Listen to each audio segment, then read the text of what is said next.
short fan film here. This one's called The Order. This was made kind of recently. It was made this year in January 2022.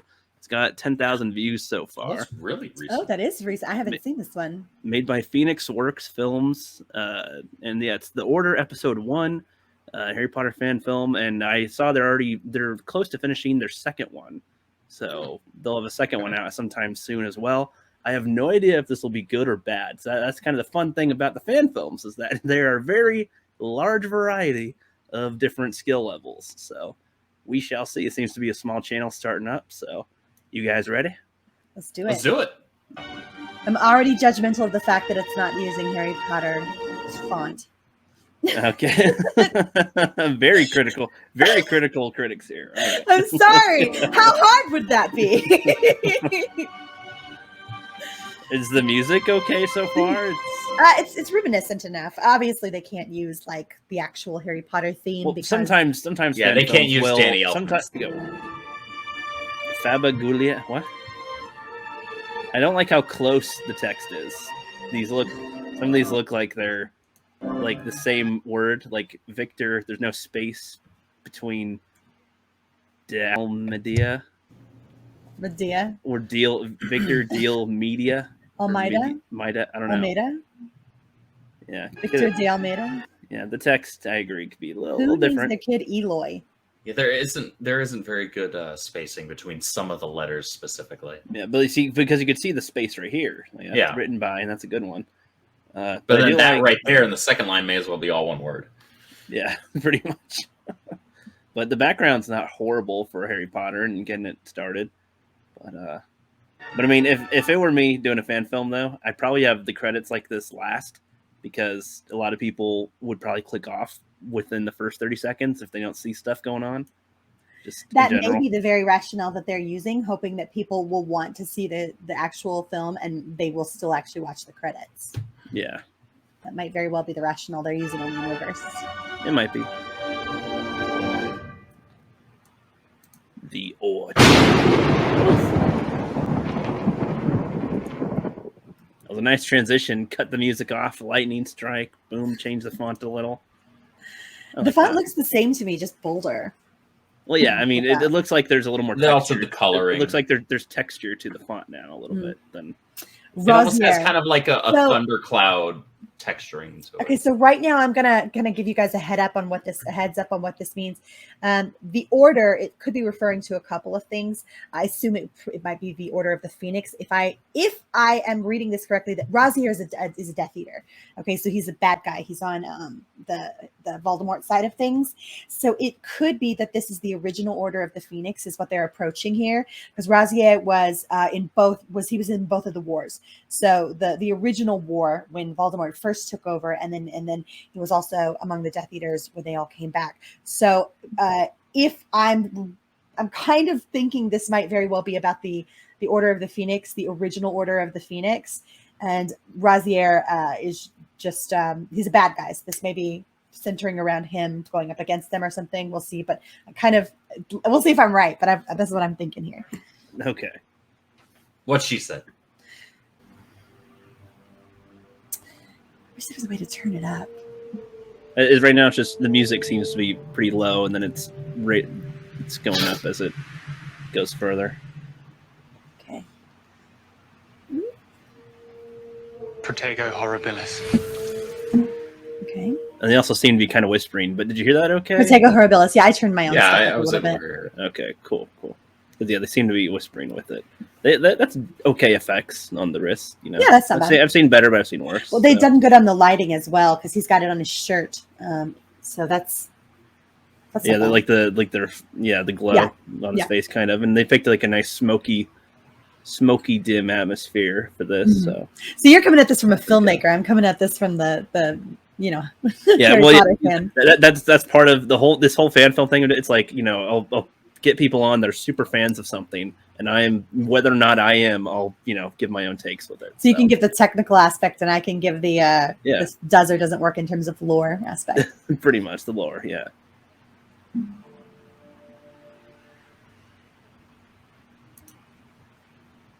A little boy once begged for powers. to save his little soul. That looks like James and Sirius, I think. I think that's James and Sirius. It could be. Do you want me to put captions on?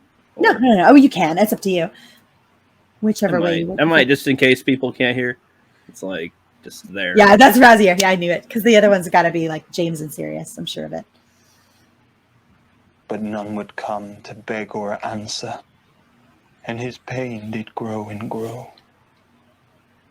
A little boy once begged for powers to save himself from him.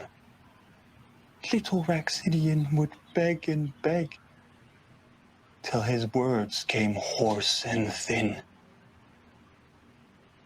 A little boy no longer begged, instead longed for night to come. His father and his wicked grin would take him by the hand. Down the rickety wooden steps, the basement lay in wait. So can you pause that for a second? Yeah, so I was waiting for him to finish his little poem. So I really love the way that he clearly is reciting something. I'm pretty sure he's reciting something here. This may be one of those old tales from like, so the wizarding world has its own like fairy tales, much like the normal world, the Muggle world does. Yeah, mythological stuff. Yeah, exactly. So we have a book called the Tales of Beetle the Bard. Tales of, specifically Beetle the Bard. Tales of Beetle the Bard chronicles a few of those fairy tales. So Babbity Rabbity and the Cackling Stump, things like that. And the way that they're written is not dissimilar from this, which means that whoever did this, if that's what they're doing here, if they are in fact trying to convey Razier just mindlessly repeating an old Beetle the Bard tale that maybe we're not familiar with, they did their homework and they did a good job of mimicking that type of language, because it felt very reminiscent of the way that the tales of Beetle the Bard speak to you when you're reading them. So I quite like that. I like his delivery sounding a little crazy-ish at the end with that. The rickety wooden steps, the basement lay in wait. And in his little hand, he held a knife, long, thin, and straight. That night, he learned to play with terror, to become its needed friend. He played with blood and brains and guts, helping Muggles meet their end. I'm wondering how long, or like how many times they did this take, with him doing this one little line here and he started out more soft and now it's getting a little more, he seemed to get a little more crazy. Now it's also getting a little more sharp. Yeah. Now he's talking, so I like that. It's kind of, you could say it's Joker-esque, but with more control, I guess. Like, Yeah. I'd put that. Do you want to know what happens to blood traitors? Yeah, that's got to be serious. Yeah, that has to be. We strip them of their robes, levitate them in and out of a tank full of piranhas. And when they're 6 feet deep under the water, we use the Cruciatus curse. We're looking for a friend of ours. James, I was right. I mean, who else could that be? I mean, he was an wearing adult- James's glasses. An adult with glasses is obviously going to be his dad. It's not that they're circular. They're circular. Just saying, there are different shapes of glasses. McGonagall wears square, so depends on who you're talking to. And that is serious as well, as it says. Yeah, so. Yep. It is so.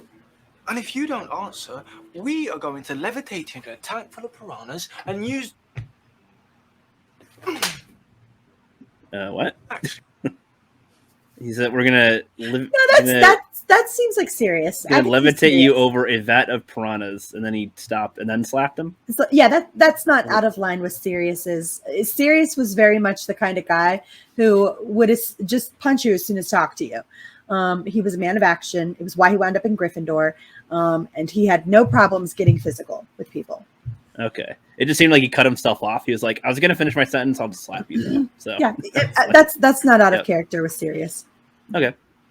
So hold on, I'll give you an example. Yeah. You might have seen this. This is a movie example, but it's not dissimilar from the books if you read the books.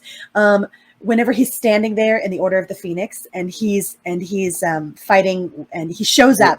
Well, I mean, They're- in his first scenes, he just seemed impatient. So he is an impatient like he's guy. like, can we just kill him already? He's- and just immediately he's like, he's "Let's- a can very we get it impatient done?" guy. But Yeah. I'll give you an example of the physical aspect of it. When he shows up at the Ministry of Magic in the Order of the Phoenix, where Harry and his friends have gone in beforehand and they're fighting, and then he shows up and he goes, "Get away from my godson!" and he punches the shit out of him, even though he's holding his wand. Yes, absolutely. Oh, Sirius okay. would punch somebody in the face. Okay. There we go. Nothing like a good right cross. Caradoc Dearborn. Where is he? Caradoc Dearborn. I don't know that name. Okay. And so they might be making a new character, perhaps, or a different character possible. from their lore. It's Which- possible. I just don't know the name. And they do sound, British enough. So If the name is not in our archives, it does not exist. that was Mary right now. alternate lore. She was the archivist in the Jedi Temple just No, now. I'm afraid it does not exist. If an item does not appear in our records, it does not exist. It does not exist. I didn't say they don't exist. I just said I wasn't familiar with it. That's all. Where's your son, James? The Dark Lord knows all. Harry, is it? A common name given by a common muggle hall. Ooh. All right.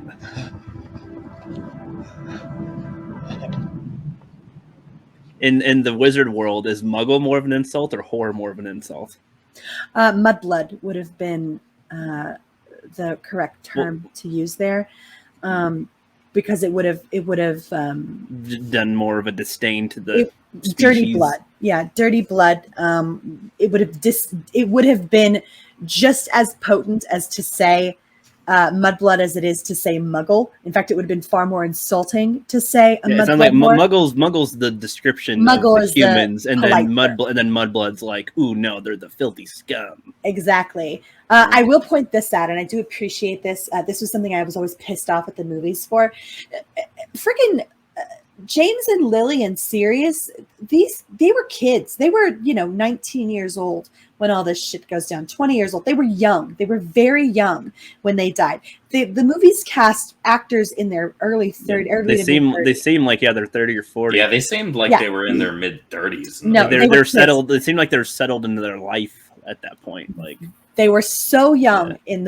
in the First Order of the Phoenix, and the fact that this fan video made sure that it went about casting who are clearly young adults in these roles. I appreciate that because it means it's more, it's going to be more faithful to the books than it is to the movies. And I'm sorry, but the books are canon, so no movies without the books.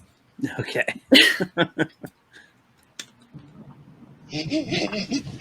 Are you ready to die?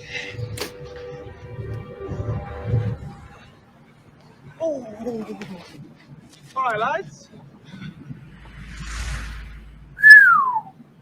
All right. What do you think of that so Good. far? Their appearance as well as their little entrance. They got the masks down pretty well. Those are good. Yeah, with an almost metal element to it. Yeah, the thing, could you pause it real quick?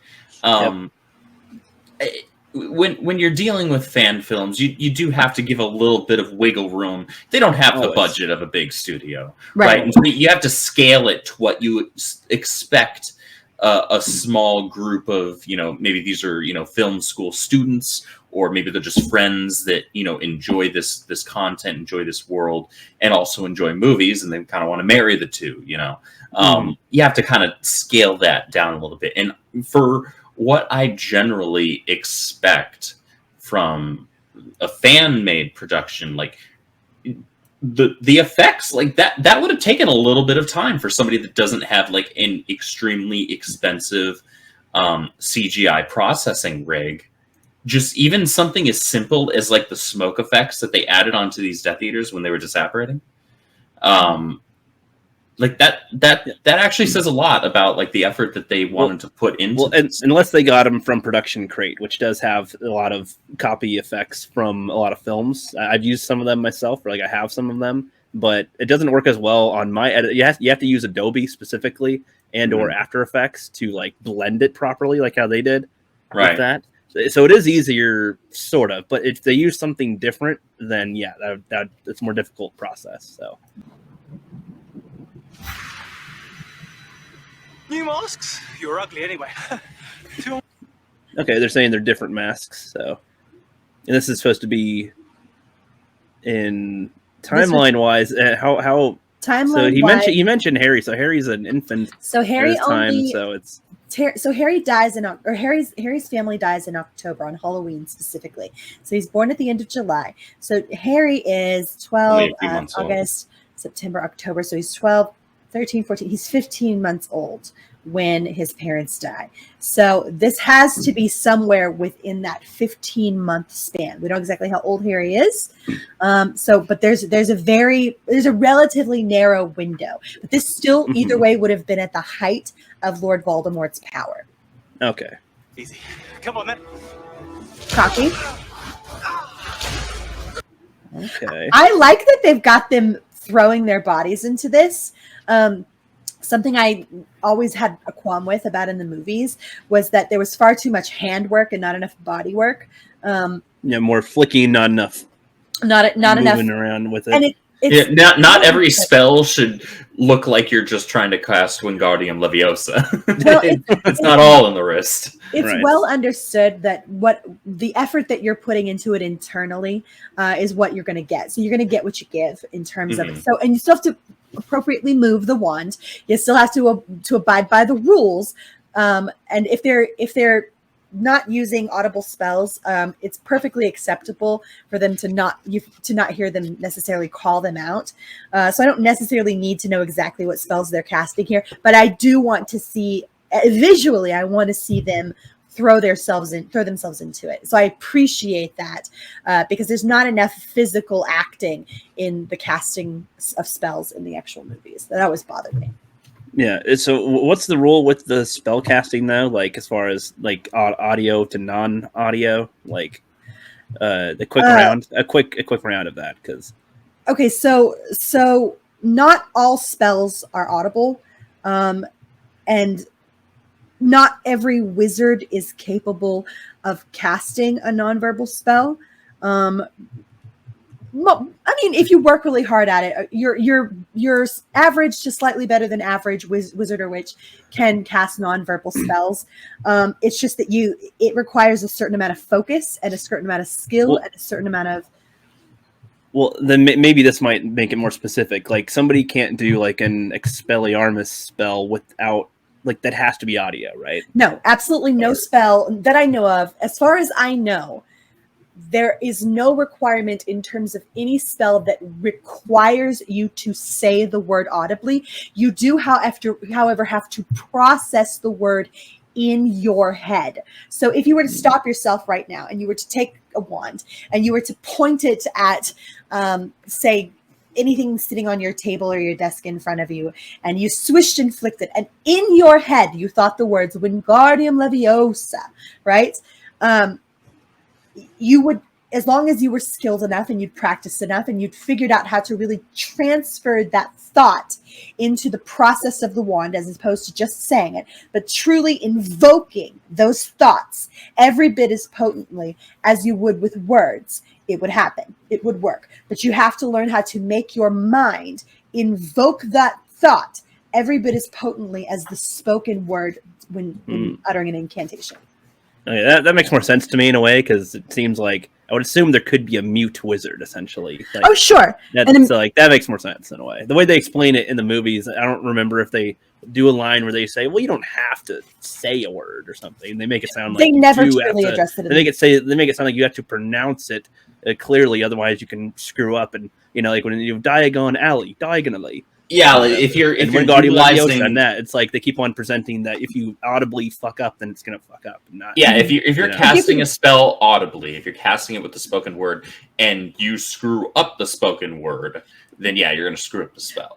But if you're going to screw it up with your spoken word, you're just as likely to screw it up in your head, right? Yeah, I was gonna say you could understand still screw it up in your head, like the Absolutely. same thing. So the diagonally thing could happen even if he didn't say anything. And just that's what he said in his head. And now that I think about it, it would be kind of silly to have every actor be, Expelliarmus, stupefy, It would be this one, terrible. and then it'd be like, okay, you're accurate, but wow, this is not fun to watch. You Now just we do have some hint as to what spells they're using here in terms of what we see in the movies. green is usually the killing one, right? Green is the Yeah, Vada it's usually Kedavra, the yes. killing first. Whereas Blue red- is usually disarm or something. Red is Expelliarmus. So Expelliarmus. Red is Expelliarmus. I thought Yes. that was blue. Nope. Red is Expelliarmus. It looks like Christmas. So if you're seeing, I always like thought that Christmas. Expelliarmus was overused anyway, and I don't know. It was really weird for Harry to do Expelliarmus. The book points that out. The books point that out over and over again. In fact, freaking Lupin goes off on Harry in the 7th book. You used Expelliarmus when you're being chased through the sky by Death Eaters. Are you mad? They know that's they know that's the spell. That's your you signature move, bro. It's your signature move. What are you doing? Why would you do that? Use a different spell, damn it. So I think they overused the red and the green. But I understand.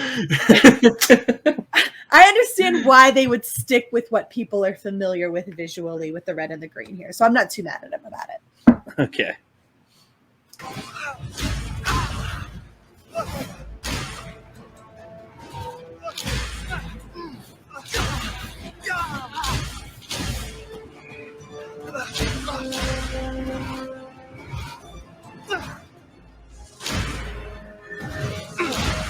Okay, so far the only thing I have to say is I have no idea what the progress is on this battle so far. They're just kind of There's no progress. This hitting Yeah. each other back and forth. And this is It's just a nothing stalemate. further. the Yeah, longer this this, is- if this goes on for another 10 seconds, I'm gonna be It's going to be I'm annoying. getting Yeah. drug out here with this. It's a- already. While the effects I would say are fine are for a fine. fan film, Yeah. the choreography of the battle itself is lacking. Well, look, how much can you really do with Yeah. let's be realistic. It was always silly to expect people to get super interested and invested in a bunch of people flicking a wand around, no matter how much physical exertion you insert into it. And so that's why I get frustrated at times, even with the movies and certainly in fan films, is like, get your point across, right? Edit it and do what you have to do to get the point across that we've got a battle going on here, and then move on. Okay. Well, I Because mean, this is gonna get old. sometimes in a fan film, the battle is usually sometimes like their centerpiece of like why they wanted to make it, and usually doesn't work with Harry Potter. some of them they can make it look really good. But as I'm thinking about it in the movies, the fights were what I remember the least about them. Mhm. They were the least eventful of the films. Like cut that usually. ability to be a centerpiece for a Harry Potter film in half or less so, because we're not talking about something where you can genuinely choreograph something great. We're talking about a wand fight. Yeah. So what I think would have made this better, for example, is if our guys over here, Sirius and James, were trying to like get to something and they're like running away and trying to get to it, and they're trying to stop them, and therefore there's like a goal they're trying to reach, and they're going to get there, and that'll when they reach it or something, then they end the fight somehow or something. So You that there's- could, but you'd still have goal. to edit that properly. There's really Yeah. only one way to make a magical fight interesting, and that is when you are dealing with bizarre, strange, rare, unique magic, such as the battle for the Ministry in Order of Phoenix, where you've got where you've got Voldemort up against Dumbledore, and they're doing these. Yeah, he's using insane things like fiend fire and shards of But that's- glass are going that was flying, and that's kind of why I was saying, like, if they were doing other tasks, then it's not so much a focus on all the fighting. It's just it'd be a faster way to get to the end of the fight. Essentially, is how I'd see it. And I think they could put something like that together, but it depends. I don't know if this fan film, if these guys would be able to, because that sounds the budget more may complex prohibit that. movement. Yeah, well, we can see how this progresses. Let's see. Like, this looks like an umbrella over here. Just like, Yeah. got my Yeah. magic it's like the umbrella. lime that was in my cocktail the other night. Yeah. Struggling? You wish. Did you like the banter? No time to lay down. Okay, so with the green spell that just cut his arm. That is nonsensical to me. I couldn't tell you what it was. I couldn't begin to. First of all, you can't really protect Say it. against. You can't protect against the Avada Kedavra. I don't know exactly what. I mean, I imagine Avada Kedavra is part of this, but they're doing way too much blocking. So canonically, Avada Kedavra isn't supposed to. You can dive out of the way, but you can't really block it. Yeah, I don't assume it'd cause a little flesh wound. No, if it hits you, you're dead. And it doesn't unless it's leave- unless it's a different spell, but they're not clarifying if they're using a different spell or not. So they haven't clarified anything, and that's fine. That's absolutely fine. But if they were going to go with the choice of green, they had to know what that entailed, they had to know what that implied. Most people are going to infer that means Avada Kedavra. Yeah. Yeah. And I assume that they wanted people to recognize that they wanted it to be iconic in that way, but they should have known it would have been nitpicked a little bit by assholes like me who are going to sit there and go, yeah, but you can't really block that, and now he's just got a little slash on his arm. So why are you using green? yeah, That it's was like different I color. could see them wanting to like have an injury on one of the guys, but you'd have to maybe they fling something at him because they're blocking and doing. You wouldn't see. I don't know. They threw a knife at him or something. I don't know. Just a rock on the ground, it clocks him in the head. I don't know. I would assume that would right because he's trying to block use a magic any thing number of from other him offensive spells. because it's like isn't magic supposed to be like you can do unexpected things. Here and Any there or number of something. other utilize offensive the spells could have environment. done that. Utilize the environment in some way to There's your not a lot of advantage. ways to block that. Priori Incantatum is one of the few ways that you're supposed to be able, and Priori Incantatum is so rare that nobody could reliably be able to expect for that to occur. First of all, your wands would just have to happen to be brothers. And like there's just not a. I think Protego Diabolica might be able to. Protego Diabolica probably is the only other thing. That can block. But there's Or that's such your Protego. What's the other like hyper defensive version of Protego? Because Protego has a couple of variants to it. There's one because Protego Diabolica is like both defense and offense, whereas Protego has a strictly defense variation on the spell that it's like the. But it comes down to like the one power thousand. level of the wizard, is what Sure. it boils down to. Yeah. It comes down to the power level of the wizard. And 9 times out of 10, when you're up against, of course, we're talking about James and Sirius. We're getting really fucking weird here, and I apologize. We're getting like really fucking weird. Here's the fact. This is her fault. They shouldn't be able to block this. They shouldn't be able to block it. There's no way he should have a scratch on his arm, and they shouldn't have been able to block this. If they were going to use green, they should have known what people would assume that meant. They should have gone with a different color. I understand why they did that aesthetically because it would resonate with people and that would be more visually familiar. But if you were going to go with Avada Kedavra, which is what the green spell implies, then you should not be sitting here having them able to block it every 2 seconds or just having a scratch on his arm because that's canonically speaking nonsensical. Right. You got that, guys. And scene. Here we go.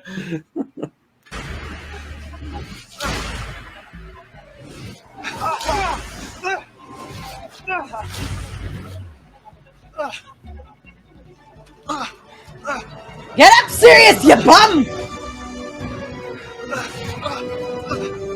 Lupin? Was that Lupin?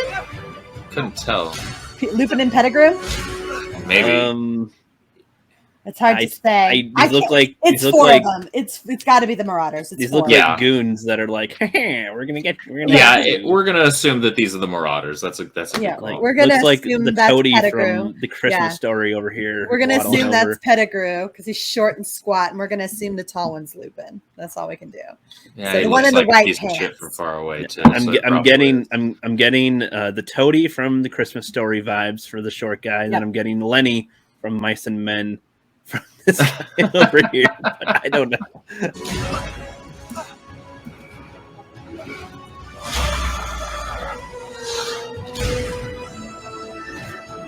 Yeah, he's got a face going on Why there. is he in werewolf form? Why- Why like is he? it looks like he's wearing looking like he's discount- Wolfman. It looks like That's Discount ain't like from Buffy and Angel, kind That of. doesn't happen. That doesn't work. That doesn't work that way. It doesn't work. It doesn't work that way. This That's looks not how like the Force works. like a I was mutated literally about to say that. Huh. This is not how the Force works. You don't get to think rationally as a werewolf. You're crazy. You will eat people. these could be different characters. It doesn't matter. So- That's not a thing. This isn't. I don't care if it's a different character who Yeah. happens to be a werewolf. This isn't a thing. Werewolves Yeah. are far more similar to wolves in general appearance when they're werewolves anyway. Even the movies got that fucked up. So yeah, that's meant to be Peter. It's just now I'm in battle fatigue. I'm just kind of I want this part to be done.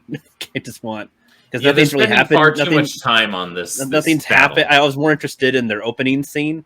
Yeah. Why Why did we get here? What's going on? And now I'm just kind of annoyed that we're here Yeah. at this point. I'm particularly annoyed at Lupin looking like a fucking werewolf right now. Well, not even looking like a werewolf. He's looking like freaking Wolfman. Pettigrew wasn't that good. What the fuck are you doing right now? Yeah, Fuck that says me! Lupin. Fuck That is me! Fuck Lupin. me! Oh. Kill me right now. Mm. Oh, that's Oh my bad. God, no! Why? Is this- No! Like, is the entire point for us to just assume that it's Lupin because they Well, did this? Is that the only reason why they maybe did they'll this? say that he drank a weird thing that effed up his transformation. You know, I don't So know. the only- I think No, whoever no. decided to create this drank a weird thing when they made There's- this decision. There's only one potion that makes a werewolf docile while they are changed at the full moon, and that is Wolfsbane. Wolfsbane. And it does not make them in full control of themselves where Nope. they're able to go. No, it just makes them docile. It just all makes them does. less likely to be on To a murderous murder your rampage. Exactly. So instead of ripping themselves apart and ripping other people apart, they just kind of chill there, until it's over. And so They're it's- not like in human form and battling and Exactly. conscious of what they're doing. they're no longer dangerous in Just the say way that- that a werewolf is normally dangerous, but they're not going to run around and go out casting spells. He's still only going to have paws. Werewolves don't have hands. Oh. Werewolves have paws. They look like wolves. They're just slightly bigger and they're far more aggressive. Werewolves do not fucking look like people. They do not look like people in wolf cosplay. They look like fucking wolves. This is in the books. Have you read the books? I feel like you've read the books. I am